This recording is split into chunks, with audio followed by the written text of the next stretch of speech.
കുറച്ചധികം ദിവസമായി ഞാനൊരു ബുക്കുമായിട്ട് വന്നിട്ടെന്നറിയാം. സോ വാട്ട്സ് യുവർ ഡ്രീം എന്ന് പറഞ്ഞ ബുക്കാണ് ഞാൻ വായിച്ചുകൊണ്ടിരിക്കുന്നത്. അത് കണ്ടിന്യൂസ് ആയിട്ട് റീഡ് ചെയ്യുകയല്ലായിരുന്നു, പല സമയങ്ങളിലായിട്ട് വായിച്ച് നിർത്തായിരുന്നു. അപ്പം അതിന് 3 പാർട്ടുണ്ട് കേട്ടോ.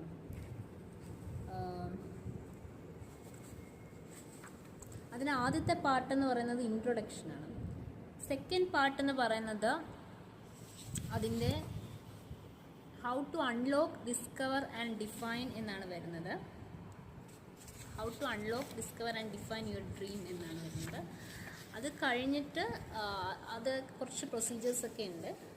അതിനുശേഷം പാർട്ട് 3 വായിക്കുമ്പം അതിൻ്റെ ഫസ്റ്റ് 2 പാർട്ട് നമ്മൾ പ്രാക്ടിക്കലായിട്ട് ഫോളോ ചെയ്തവർക്കുള്ളതാണ് പാർട്ട് 3.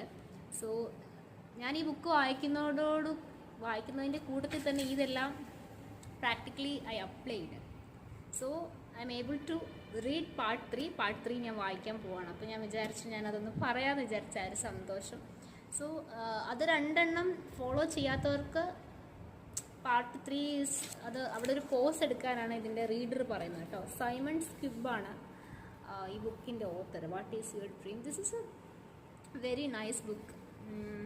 ശരിക്കും നമുക്കൊരു ഇതിലെ വാക്കുകൾ നമ്മളെ ലൈക്ക് പ്രവൃത്തിയിലേക്ക് പ്രേരിപ്പിക്കുന്നതാണ്.